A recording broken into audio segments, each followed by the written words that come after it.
Bonjour tout le monde, j'espère que vous allez bien et bienvenue dans une nouvelle vidéo. On me l'avait demandé cette vidéo en commentaire et je sais pas comment elle a été pas sur ma liste déjà de base. Mais vous l'avez vu, après avoir parlé des Olsen Twins et des Mowry Twins, aujourd'hui on va parler des Sprouse Twins. On va commencer par parler de leurs parents, donc Melanie Wright et Matthew Sprouse. C'était deux professeurs qui ont beaucoup voyagé dans leur vie. Et au moment de la naissance des garçons, donc le 4 août 1992, ils vivaient en Italie. Puis après, ils ont rapidement déménagé en Suisse avant de déménager à nouveau à LA pour développer la carrière des garçons. Et du coup, ils vont arriver à LA quand les garçons n'avaient que 4 mois. Et le premier job des garçons, c'était dans une publicité pour des couches et ils avaient 8 mois. Ça commence très tôt. Ça me rappelle quelque chose. Oui, Mariquette et Ashley. Petit fact que je trouve assez sympa. Le prénom de Cole lui vient de Nat King Cole, qui est un chanteur et un musicien très connu. Et Dylan, quant à lui, il tient son nom de Dylan Thomas, qui était un poète et un écrivain. Malheureusement, le couple va essayer tant bien que mal de rester ensemble, mais ça n'a pas fonctionné. Ils vont donc divorcer quand les jumeaux n'avaient que 5 ans, et ils vont rester principalement avec la mère au départ. Et d'ailleurs, fact, leur père, dès qu'il a su qu'il allait avoir des jumeaux, il a direct fait une vasectomie. Ça en dit long. Et du coup, après ce divorce, la mère, elle avait vraiment besoin d'argent. Donc en fait, les deux jeunes garçons, qui, je vous le rappelle, étaient âgés de 5 ans au moment du divorce, ils ressentaient une certaine pression. Et c'est pour ça qu'ils vont commencer très tôt et ils avaient quand même quelques rôles qui les auront fait connaître, puisqu'ils auront joué dans Grace Under Fire. C'était une série qui a duré de 1993 à 1998 et comme ça se fait beaucoup, ils vont tous les deux partager le même rôle, donc celui de Patrick Kelly. Puis en 1999, ils vont jouer dans le film Big Daddy et encore une fois, ils vont partager le même rôle, celui de Julian McGrath.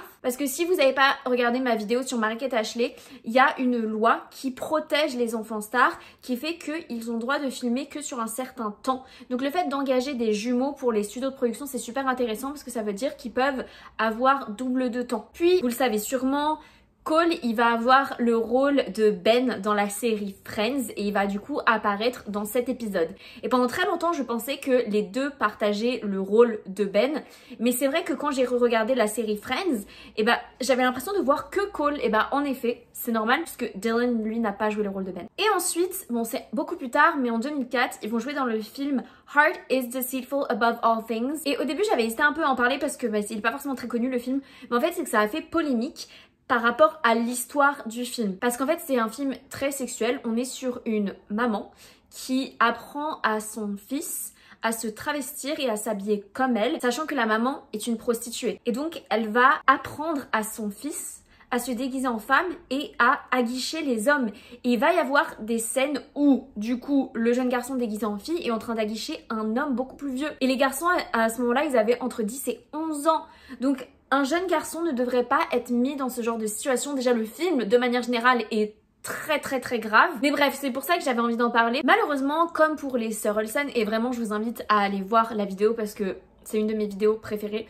Peut-être parce que j'adore Mariquette et Ashley, mais vraiment il y a beaucoup de similitudes entre les deux, donc je vais beaucoup de fois parler de Mariquette et Ashley dans cette vidéo. Mais du coup, comme pour les sœurs Olsen, leur argent aux garçons ne leur venait pas, c'est la mère qui prenait tout, de par le fait qu'elle était leur mère, et qu'ils étaient encore mineurs. Et le problème, c'est que elle en fera pas du tout bon usage de cet argent. Petit fact, comme je vous ai dit, il y a beaucoup de liens entre les Olsen Twins et les Sprouse Twins, puisque en 2006, les garçons ils vont signer avec l'entreprise de Mariquette et Ashley. Ils vont commencer à lancer pas mal de merch comme les filles l'avaient fait. Les filles vont beaucoup les conseiller sur leur carrière et je crois que c'est pour ça que du coup leur suite de carrière est un peu similaire et qu'ils ont après cherché à avoir une vie privée parce que comme vous le savez, Mariquette et Ashley sont maintenant très privés pour le coup. Bref, on retourne du coup au moment où leur mère a quasi dépensé tout l'argent qu'ils avaient gagné dans les films dont je vous ai parlé et c'est pour ça que Matthew il finira par obtenir la garde de Dylan et Cole puisque la mère a été jugée comme n'étant pas une bonne mère, mais malheureusement l'argent qui leur était dû était de toute façon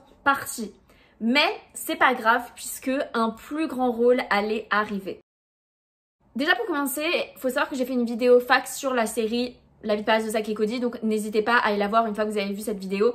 Il y a plein de choses que je vais pas dire, du coup on va pas rentrer spécifiquement dans les détails de La vie de palace de Zack et Cody, mais plutôt sur l'expérience des garçons et le développement de leur carrière. Donc il faut savoir que la série, elle a vraiment été écrite autour des garçons. En fait, l'écrivain, il avait déjà envie de faire une histoire autour de vivre dans un hôtel. Disney avait vraiment envie de faire une série avec Dylan et Cole. Donc ils se sont réunis, ces deux projets, et c'est comme ça que La vie de palace de Zack et Cody est née. Il faut savoir qu'au début de la série, les garçons gagnaient 10 000 $ par épisode, puis ça a évolué vers 20 000 $ par épisode pour terminer sur du 40 000 $ par épisode. Et La vie de palace, c'était quand même une série qui a énormément marché. Elle a duré de 2005 à 2008 et a été nominée 3 fois pour un Emmy. Un petit fact, beaucoup moins amusant, mais encore une fois, si vous avez pas vu ma vidéo, je vous encourage à aller le faire, mais comme je l'ai dit dans cette vidéo, il y a un directeur qui a été engagé sur cette série qui était un ancien Brian Peck. Si ça c'était pas suffisant, le manager des garçons, c'était Josh Workman, et lui aussi avait été jugé comme agresseur sur des mineurs, dont une victime était un garçon de 16 ans. Et franchement, j'ai pas les mots. J'ai vraiment pas les mots de comment ils sont capables, Disney, d'engager autant de criminels sur une série avec des mineurs. Enfin, ça me dépasse. Mais d'ailleurs, ça me fait penser que j'ai fait une vidéo il y a très longtemps sur le côté sombre de Disney. Ça peut être intéressant si vous voulez aller la voir. Je parle beaucoup de ce genre de thème. Bref, à la fin de La vie de palace de Zack et Cody, ce n'était pas fini pour les garçons puisqu'il y a eu le spin-off, La vie de croisière de Zack et Cody. Il faut savoir que c'était la deuxième série spin-off à l'époque. La première était du coup Cory in the House, donc le spin-off de Phénomène Raven. Et pour le coup, cette série a pas trop marché. Donc quand ils ont lancé La vie de croisière de Zack et Cody, c'était pas sûr que ça allait être une réussite. Et pourtant. Et moi je pense que si ça a marché, c'est parce que 75% du cast est resté. Donc c'était quand même vachement ancré. C'était même pas forcément un spin-off, c'était vraiment une suite assez naturelle. Et en plus ça restait la même DA, ils étaient coincés dans un même endroit et ils faisaient des bêtises. Donc c'est logique que ça ait réussi, même si des fois la logique ne fait pas tout. Et puis pour clôturer tout ça, en 2011, il y a eu The Sweet Life Movie, donc le film. Et donc c'était le point final de cette ère, mais ça aurait pu continuer parce que les garçons pour le coup, ils avaient vraiment beaucoup d'idées, de projets, d'évolution. Mais Disney Channel n'a pas accepté leur proposition. Et du coup, bah, c'est pas plus mal parce qu'au moins ça a permis à Dylan et Cole de faire une pause dans leur carrière et une pause bien méritée. Mais du coup, fact pour vous raconter précisément quelle idée les garçons ils avaient, c'est qu'après avoir obtenu leur diplôme, Zack et Cody ils retourneraient à Boston, donc dans l'hôtel, et ils rencontreraient un père célibataire avec leur fils. Et du coup, Zack et Cody ils apprendraient à ce fils toutes les bêtises à faire dans l'hôtel. Et donc ça aurait été une transition pour faire émerger une nouvelle star. Ce qui était aussi important pour Dylan et Cole, c'était de pouvoir donner du travail à des équipes, donc à l'équipe de tournage, de maquillage, de costumes, qui travaillaient sur ce projet depuis du coup 2005. De 2005 à 2011, ils ont travaillé sur cette série et maintenant ils se retrouvaient sans travail. Donc ils se sont dit, Dylan et Cole, en créant ce projet, ça permettrait de continuer à leur faire travailler. Mais Disney Channel, quand ils ont entendu leur histoire, ils se sont moqués de genre. Vraiment, ils leur ont rigolé à la gueule. En vrai, je trouve que l'idée était assez logique et c'est ce qui se faisait beaucoup, donc ça aurait pu être tenté franchement. Bref, comme j'ai dit, c'est pas plus mal, au moins ils ont pu prendre une pause. Donc en effet, après avoir travaillé toute leur enfance et depuis le plus jeune âge, comme Mary-Kate et Ashley, ils ont décidé de faire une pause et de reprendre leurs études. Donc Cole, il a décidé d'étudier l'archéologie et Dylan, il a étudié la création de jeux vidéo. Mais les garçons, ils étaient quand même populaires, donc ils étaient quand même suivis malheureusement par les paparazzis. Ils pouvaient pas être complètement anonymes. Et je pense que le fait que c'était une génération différente de Mary-Kate et Ashley et qu'il y a les réseaux sociaux qui sont arrivés, Mary-Kate et Ashley, elles ont réussi à maintenir cet anonymat un peu, en tout cas cette vie privée. Là où les garçons, vu que c'était l'émergence des réseaux sociaux, c'était compliqué de le maintenir, surtout que eux ont décidé d'être actifs sur les réseaux. Parce que justement, fact, Cole, il aimait beaucoup la photographie et du coup à ce moment-là, il a décidé de créer un compte Instagram qui s'appelait Camera Duels et en fait, il postait des photos de photographes, d'enfants, d'adultes, de tout le monde qui essayait de le prendre lui en photo. Et je trouve que c'est une bonne manière de combattre ce manque de vie privée. Autre fact, il aura aussi créé un compte Tumblr. Donc moi pour le coup j'ai pas trop connu Tumblr, j'y étais pas. Apparemment c'est plus simple d'échanger avec une communauté sur Tumblr que sur d'autres réseaux sociaux. Et son but justement c'était de se rapprocher de sa communauté et de communiquer avec. Sauf qu'en fait il s'avère qu'il avait créé ça pour faire une genre de expérimentation sociale. En fait il voulait analyser la perception que les fans avaient sur des célébrités et comment ils arrivaient à se sentir comme étant proches, comme comme connaissant les célébrités alors qu'en fait on ne les connaît pas, ils nous montrent que ce qu'ils veulent. Évidemment la communauté de Cole a du tout apprécié sa démarche. Moi je trouve qu'en soi j'aime beaucoup tout ce qui est expérimentation sociale et comprendre comment les gens fonctionnent, donc en vrai je trouve l'idée hyper intéressante. En effet c'était peut-être maladroit de le faire comme ça. Personnellement moi je trouve ça intéressant. Après j'étais pas a die-hard fan de Cole et j'y étais pas, donc j'ai pas eu l'impression d'être manipulée puisque j'y étais pas, mais je peux comprendre que certaines personnes aient eu cette impression là. Bref, donc les jumeaux vont tous les deux obtenir leur diplôme en 2015 et suite à ça du coup du côté de Cole, après avoir du coup obtenu son diplôme, il va obtenir un poste dans un laboratoire d'archéologie. Il va même participer à des fouilles, mais il va recevoir un script en 2016 d'une série qui va potentiellement changer sa vie. Mais on en parle dans la partie 4. Du côté de Dylan, alors lui vraiment, on pourrait croire qu'il aurait pu du coup continuer dans ses études dans les jeux vidéo. Pas du tout.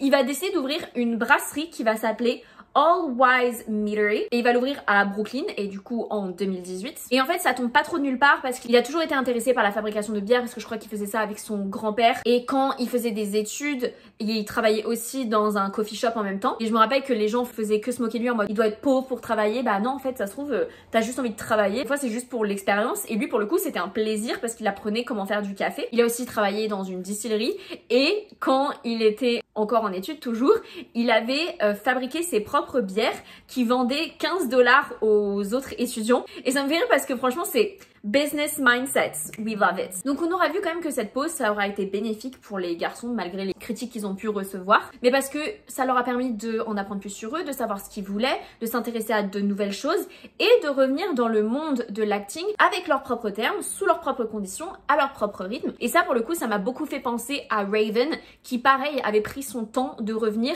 mais elle revenait avec ses conditions. On va diviser du coup là cette partie en deux, on va se concentrer sur un des frères et puis sur l'autre. Donc on commence avec Cole. Ce fameux script qu'il a reçu, vous l'aurez compris, c'était pour Riverdale, série que j'ai regardée au départ et que j'avais beaucoup aimé, mais que malheureusement j'ai lâché quand ils ont commencé à faire n'importe quoi et du coup j'ai jamais regardé la fin. Et je me suis dit il faudrait que je fasse une vidéo fact dessus, mais je sais très bien que je re-regarderai jamais cette série. De ce que j'ai entendu, it doesn't look good. Mais dites-moi si vous voudrez que je fasse une vidéo fact sur Riverdale. Je le ferai. Bref, donc à la base on lui avait demandé de Disney pour le rôle de Archie, mais lui il a dit qu'il préférait le rôle de Jughead parce que ça lui ressemblait plus. Et bah je vais rien vous apprendre, enfin il a eu le rôle. Et donc même si il a pu retrouver son amour pour l'acting, il a aussi retrouvé tous les traits toxiques de l'acting et surtout d'une popularité grandissante parce que pour le coup Riverdale ça a énormément marché et donc énorme popularité et donc à nouveau scruté sur tout ce que tu fais. Et c'est vrai qu'en plus sa relation avec sa co-star Lily Reinhardt, ça n'a pas aidé, mais on va parler dans la partie 5. Et il va même en parler, Cole, en disant qu'il a ressenti les méfaits de la célébrité à nouveau. C'était des sentiments qu'il avait ressentis quand il était plus jeune et qu'il commence à les ressentir en tant qu'adulte. Et que même si maintenant qu'il est adulte, il sait comment gérer ça, c'est quand même pas agréable. Et moi, je serais jamais le genre de personne qui dira ah ouais mais t'as décidé d'être célèbre donc tu dois accepter ça. Non, en vrai personne ne doit accepter de l'harcèlement. Il va faire d'autres projets dont le film 5 Feet Apart en 2019 que j'ai vu et que j'ai beaucoup aimé et c'était un de ses premiers grands rôles au cinéma parce que sinon jusqu'ici il était beaucoup à la télé sur des séries. Et d'ailleurs c'est un film qui a été dirigé par Justin Baldoni qui était sur la série Jane the Virgin et ce film il a bien été reçu et apprécié du public. Et il a aussi joué dans le film Moonshot en 2021 et c'était avec l'actrice Lana Condor qui a joué dans les films To All the Boys. Et sauf que malheureusement malgré deux grosses têtes d'affiche le film il a pas trop réussi. Et vous vous rappelez un peu plus tôt je vous avais dit qu'il aimait la photographie et bah il a pas abandonné sa passion pour la photographie pour autant. Il a même photographié Kendall Jenner et il a fait des photos pour des couvertures de magazines très connus. Donc franchement c'est un peu deux passions. Et il jongle entre les deux et il va pas en abandonner une pour l'autre. On passe maintenant à Dylan qui s'est fait quand même un peu plus discret que son frère. Donc comme je t'ai dit, il a ouvert sa distillerie, il a fait quelques petits rôles de voice acting et puis il aura joué dans le film Dismissed en 2017, Carte Blanche en 2019. Donc ça reste des films quand même assez indépendants et assez low budget. Il aura fait une apparition dans le film After We Collided en 2020 qui était du coup le deuxième film de la saga After. Il va aussi être dans le film The Curse of Turned Out en 2021. Et ce qu'il aimait bien avec ses rôles, c'est que c'était des rôles qui ne ressemblaient pas à ce qu'il avait fait avant. Puis un peu plus récemment, vous l'avez peut-être vu dans le film Beautiful Disaster en 2023 et la suite Beautiful Wedding en 2024. Personnellement, je les ai jamais vus. Un peu pour la même raison que Riverdale, c'est que Faudrait peut-être que j'arrête de regarder des youtubeurs qui font des reviews et des commentaries parce que du coup ça me dissuade beaucoup de regarder certains films. Mais c'est vrai que du coup j'ai vu un peu l'histoire et je me suis dit not for me. Et en 2024 il jouera aussi dans un autre film qui s'appelait The Duel. Et là, assez original pour faire de la pub sur ce film, ils avaient placardé des affiches de Dylan dans New York où il y avait marqué « Dylan a ruiné ma vie, voici son numéro de téléphone ». Du coup quand les gens envoyaient un SMS à ce numéro, ça envoyait un lien vers je crois le trailer ou un site sur le film, donc pour faire la promo. Donc en vrai c'est original, surtout qu'en plus à ce moment-là, Dylan il avait un peu de mauvaise polémique sur son dos, donc ça matchait bien quoi. Et comme je dis, c'est quelqu'un quand même qui se diversifie beaucoup. Il a aussi écrit une BD qui s'appelle Sun Eater, donc en 2020. Et c'est basé sur des histoires que son grand-père lui racontait à lui et à Cole quand ils étaient petits. Et malheureusement pour les fans qui espéraient peut-être un jour revoir Dylan et Cole tous les deux ensemble à l'écran, les deux ont dit qu'il y a de peu de chances que ça arrive. Le seul moyen que ça arrive, c'est si c'est eux qui écrivaient l'histoire. C'est vrai que les scripts, souvent, il y a des jumeaux et des jumelles, ils sont très basiques. Enfin, je veux dire, c'est très souvent la même chose, c'est très souvent redondant. Les garçons, s'ils devaient le faire, il faudrait que ce soit quelque chose que eux veuillent écrire et que le sujet les passionne, quoi. Mais en tout cas, c'est pas près d'arriver de sitôt. Moi, je pense que ça pourrait potentiellement arriver, mais peut-être pas tout de suite.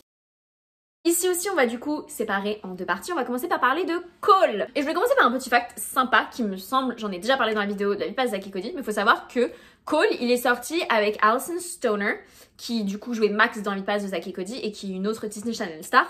Ils sont sortis ensemble, mais vous savez, ils étaient jeunes, donc c'était une petite amourette de jeunesse. Mais il faut savoir qu'il a rompu avec elle le jour de son anniversaire. Donc ça montre déjà que le mec est pas très cool. Il est aussi brièvement sorti avec Victoria Justice, qui était très connue pour Victorious de Nickelodeon. Et voilà, ils se sont fréquentés aussi, genre vraiment le mec c'était un petit tombeur hein. Donc bref, on repasse du coup à des relations un peu plus sérieuses. Donc Cole, quand il était en train de faire ses études, il est sorti avec une jeune fille qui s'appelait Brie Morgan. Et du coup ils se sont rencontrés tous les deux quand ils étaient à l'université en 2013. Faut savoir qu'à l'époque ils étaient vraiment un couple goal. Parce que bah du coup c'était l'émergence des réseaux sociaux, donc ils postaient des photos ensemble. Mais ils se sont séparés en 2015 et du coup ça a un peu parlé, ça a un peu fait jaser parce que Brie, elle a beaucoup partagé du coup son expérience et elle l'a beaucoup critiqué suite à la séparation en disant que c'était quelqu'un de toxique. Encore une fois, c'était une ère où tout le monde se répondait et faisait des pics et Cole il va dire que ce n'était pas vrai, évidemment. On passe à une de ses plus grandes relations, j'en ai déjà parlé, c'est elle avec Lily Reinhart. Ils ont commencé à sortir ensemble en 2017, mais au niveau du public, on l'a su plutôt en 2018 parce qu'ils ont essayé d'être très discrets. Malheureusement, beaucoup de choses n'arrivent pas à rester secrètes de nos jours. Vraiment, au début, encore une fois, ça semblait être tout beau, tout rose, le couple goal, surtout que bah, leurs personnages étaient ensemble dans la série, donc les femmes étaient trop contents. Mais Cole, il va être photographié avec d'autres femmes. Du coup, ça va être très mal vu parce que à ce moment-là, le couple n'était plus ensemble, mais il l'avait pas encore annoncé, donc ça donnait l'impression qu'il trompait. Et c'est pour ça qu'à ce moment-là, vraiment, au niveau de sa santé mentale, ça n'allait pas du tout parce que il y avait à nouveau une pression médiatique et il avait une mauvaise image, donc ça n'a pas aidé. Et Lily d'ailleurs, elle va prendre la parole à ce moment-là, au moment des rumeurs, et elle va justement critiquer l'obsession que les gens ils ont à toujours vouloir tout savoir sur la vie des célébrités et à vouloir cancel des gens pour un rien. Et franchement, I agree with her. Et elle dira ça surtout parce qu'il y avait un hashtag qui s'appelait Cole Sprouse is over qui avait été lancé justement pour le cancel. Et je trouve ça très grand de la part de Lily d'avoir pris la parole pour le défendre alors que bah ils venaient de se séparer, donc peut-être qu'il y avait un peu de sentiments négatifs, elle n'était pas obligée de le faire, donc je trouve ça très grand de sa part de l'avoir fait. Et bref, et donc Cole il finira par annoncer en 2020 leur rupture, à savoir qu'ils s'étaient séparés en janvier 2019. Ils ont mis du temps à l'annoncer, mais en même temps vu les réactions, tu m'étonnes. Mais vous l'aurez compris, ils ont fini par l'annoncer parce qu'en fait le public a fait une pression. Sinon eux ils auraient préféré ne pas l'annoncer du tout et juste bah vivre leur vie quoi. Et à partir de là, ils ont essayé tous les deux de éviter au maximum les questions et le sujet. Et moi franchement ça me fait de la peine quand j'entends des histoires comme ça parce que je me dis on reste quand même sur des humains, oui ce sont des célébrités mais ça reste des humains et ça doit être chiant et dur de toujours ressentir cette pression à devoir dire les choses et en fait tu peux même pas gérer tranquillement tes émotions parce qu'on te pose tout le temps des questions. Enfin je pense aussi par exemple au couple, et pourtant Dieu sait que c'est pas du tout ma cam, mais le couple Selena Gomez et Justin Bieber à l'époque qui était tellement iconique que du coup les gens n'arrivent pas à accepter qu'il soit avec une autre femme. On parle tout le temps de Selena à Justin, on parle tout le temps de Justin à Selena, genre au bout d'un moment c'est chiant, tu vois. Bref, donc plus tard, Cole il finira par annoncer que leur relation entre les deux, entre Lily et lui, elle était quand même assez toxique et que si c'était écouté, il l'aurait quitté plus tôt. Et la manière dont il a dit ça, évidemment, ça n'a pas plu. Et donc au début, c'était dur parce que n'oublions pas qu'ils travaillaient tous les deux sur Riverdale, mais ils sont restés très professionnels, ils ont réussi à rester cordial l'un envers l'autre. Et puis plus récemment, il y aura Harry Fournier. Eux, ils ont commencé leur relation en 2021 et encore une fois, ça a été très dur leur début de relation parce que du coup, il y avait vraiment cette pression médiatique et les fans n'étaient pas du tout contents puisque ils voulaient que Cole reste avec Lily et du coup, ils ne faisaient que comparer Harry avec Lily. Il y a beaucoup de gens qui ont dit que les deux se ressemblaient. Il y avait des gens qui comparaient des photos et Cole aurait emmené Harry dans les mêmes vacances qu'il faisait avec Lily aux mêmes endroits. Donc les gens ont dit que c'était toxique de faire ça comme s'ils voulaient la remplacer mais trait pour trait. Bref, comme j'ai dit, les gens ne sont jamais contents, ils trouvent toujours de quoi critiquer. Cela dit, sa mauvaise image, ça continue à le suivre puisque il y a eu une rumeur comme quoi Cole, il aurait empêché Harry, quand ils étaient au restaurant tous les deux, de se lever pour partir ou pour aller aux toilettes parce que du coup ça aurait donné une image en mode ah bah je t'ai fait pleurer et donc tout le monde en parlerait. Donc il l'a forcé à rester. Après encore une fois, c'était une rumeur. En tout cas, de ce que j'ai vu sur Instagram, ils sont encore ensemble. So, all's well that ends well. On passe maintenant à Dylan. Lui aussi, il a, comme son frère, il a fréquenté quelques petites co-stars puisqu'il a fréquenté Cara Crane et Miley Cyrus. Alors ça, je savais pas du tout. Mais encore une fois, on est sur des amours de jeunesse puisqu'ils étaient jeunes. Sur des relations un peu plus sérieuses, il y aura dans sa vie Dinah Fraser qui était la colocataire de Brie, du coup, qui sortait avec Cole. Et donc, Dinah et Dylan, ils ont commencé à sortir ensemble en 2014. Et eux aussi, c'était vraiment couple goal. Sauf que, un jour, Dinah, elle va poster une story, je crois que c'était en 2017, c'est ça, où elle était en pleurs et elle disait qu'elle venait d'apprendre que son copain la trompait. Et encore une fois, Dylan a répondu, parce qu'à cette époque, ça se faisait beaucoup. Et il avait répondu des phrases un peu philosophiques en mode genre, chaque histoire a deux versions des faits, ou genre, des fois, il y a des justification qui explique certains actes, vraiment des phrases qui montrent à quel point il était coupable. Et sinon, sa relation la plus notable, c'est celle avec sa femme, Barbara Palvin. Donc il faut savoir qu'ils se sont rencontrés dans une soirée et suite à cette soirée, Dylan il va envoyer un DM sur Instagram à Barbara, sauf qu'elle elle va lui répondre que 6 mois plus tard parce qu'elle expliquera qu'au moment où il lui a envoyé le message, elle n'était pas dans un mindset de date, de faire quelque chose de sérieux, donc elle s'est dit non. Et du coup 6 mois plus tard, elle se sentait comme prête et elle avait envie de lui répondre. Sauf qu'à ce moment-là, Dylan, il était plus à New York, il était en Chine sur le tournage d'un de ses films. Mais Barbara, elle était déter, elle est venue jusqu'en Chine pour faire un date avec lui. Et du coup, à partir de là, ils étaient inséparables et ils se sont mis en couple en juin 2018. Pour le coup, là c'est quelque chose d'un peu plus récent donc j'ai un peu suivi et c'est vrai qu'ils ont l'air d'être vraiment fou amoureux. Quand je vois des interviews, il est toujours là en train de la saucer. Là récemment, je sais qu'elle a fait le défilé pour Victoria's Secret et il faisait que la saucer. Ils avaient l'air vraiment trop mignons. Mais là aussi, il y a eu un peu des histoires parce que il y a eu des rumeurs comme quoi il l'aurait trompé avec une mineure en plus de 17 ans. Donc déjà, il y a le côté illégal, en plus du côté tromperie. Et du coup, Barbara, elle avait enlevé son nom de famille de son Instagram puisque du coup, ils étaient mariés à ce moment-là. Mais à côté de ça, ils continuent à poster ensemble, ils continuent à être vus ensemble. Sur les deux Instagram, on voit les deux ensemble. Donc, ils semblent heureux, tout semble aller bien. Donc peut-être que c'était juste une mauvaise rumeur parce qu'il y a des gens qui des fois veulent raconter des choses négatives pour donner une mauvaise image à quelqu'un. Peut-être que c'était vrai mais que Barbara a décidé de pardonner parce que oui, ça peut arriver aussi. Ce qui compte c'est que elle soit heureuse et qu'elle se soit bien et ils ont l'air de l'être, je trouve. De ce qu'on voit sur les réseaux, ils ont l'air heureux. Déjà, reparlons un peu de leur mère. Pour rappeler, elle avait utilisé tout leur argent. Et il faut savoir que même aujourd'hui, ils ont très peu de contact avec leur mère. Et Cole, il va prendre la parole en disant qu'elle était trop narcissique et qu'elle avait des problèmes de santé mentale. Et que c'est pour ça que du coup, ils se sont éloignés d'elle parce que ça affectait trop et qu'il fallait qu'elle se soigne avant que même ils aient potentiellement une relation. Et elle va très souvent prendre la parole sur les réseaux en parlant d'eux, en disant qu'elle aimerait avoir une relation avec eux. Assez bizarre. Par contre, ils s'entendent toujours très bien avec leur père et il me semble qu'ils lui ont même acheté une maison, je crois, ou une voiture pour le remercier de tout ce qu'il a fait pour eux. Et ça, je trouve que c'est vraiment le goal dans la vie, c'est quand tu gagnes suffisamment bien ta vie pour pouvoir mettre tes parents à l'abri. Je sais que c'est un peu une phrase type. Ce sentiment de pouvoir rendre à tes parents ce qu'ils t'ont donné, même si en soi c'est pas nécessaire parce que bah pour moi j'estime que à partir du moment où tu décides d'avoir des enfants, c'est ton obligation de donner tout ce dont l'enfant a besoin, de l'amour, de l'argent, de la santé, enfin tout, hein, toi, de la nourriture, enfin une bonne éducation. Quand du coup tu grandis et si t'as les moyens de le faire, bah t'as toujours envie de pouvoir eux les sécuriser. Si t'as eu des parents sains, évidemment. Il faut savoir que j'ai pas parlé de tous leurs projets parce que un peu comme Marie-Kate et Ashley, ils ont fait, je crois, un projet par an. Quand on regarde leur filmographie sur Wikipédia, on voit que tous les ans, il y a eu un projet. Et en même temps, il fallait qu'ils travaillent, il fallait qu'ils aient de l'argent, donc c'est pas étonnant. Mais je pouvais pas tout vous citer. Autant dans ma vidéo sur Marie-Kate et Ashley, je l'avais fait parce que bah j'avais vu tous les films. Donc j'avais envie d'en parler de tous. Autant là, j'avoue, je les ai pas vus. Puis des fois, on est sur des petits projets indépendants, donc j'en voyais pas forcément la nécessité.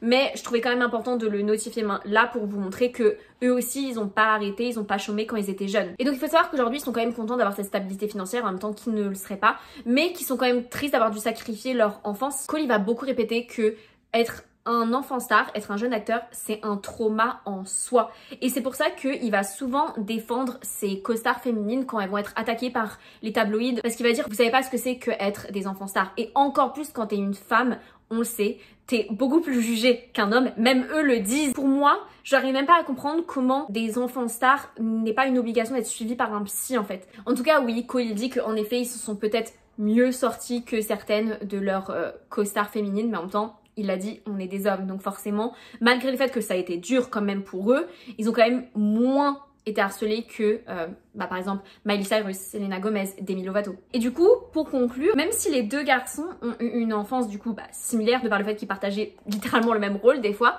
je trouve que leur vie d'adulte, elle pourrait pas être plus différente. Parce que t'en as un qui a de nouveau retrouvé la célébrité avec une grosse popularité, avec des gros projets qui du coup l'ont remis sur le devant de la scène et qui du coup fait beaucoup parler et qui du coup a aussi beaucoup de polémiques à son actif de par le fait qu'il est très populaire. Et puis t'as l'autre qui se fait un peu discret et que même si maintenant sa relation amoureuse le fait un peu plus parler, il est sur des projets un peu moins blockbuster, plus indépendants et il fait quand même un peu moins parler de lui. Cette vidéo est terminée, j'espère qu'elle vous a plu. J'ai l'impression que j'ai fait le tour des jumeaux et jumelles célèbres quand même. À tout moment, il y a un de vous qui va commenter, des frères et sœurs que j'ai complètement oubliés. En tout cas, vraiment, n'hésitez pas à me mettre en commentaire des idées de vidéos parce que vous voyez, celle-là, elle m'a été demandée par quelqu'un. J'arrive même pas à croire comment j'y ai pas pensé avant. N'oubliez pas d'aimer la vidéo s'il vous plaît, ça m'aide beaucoup et surtout de me suivre. Activez la petite cloche si vous voulez parce que je sors des vidéos toutes les semaines donc comme ça au moins vous êtes notifiés quand elles sortent. Et du coup, moi je vous dis à la semaine prochaine pour une nouvelle vidéo. Bye!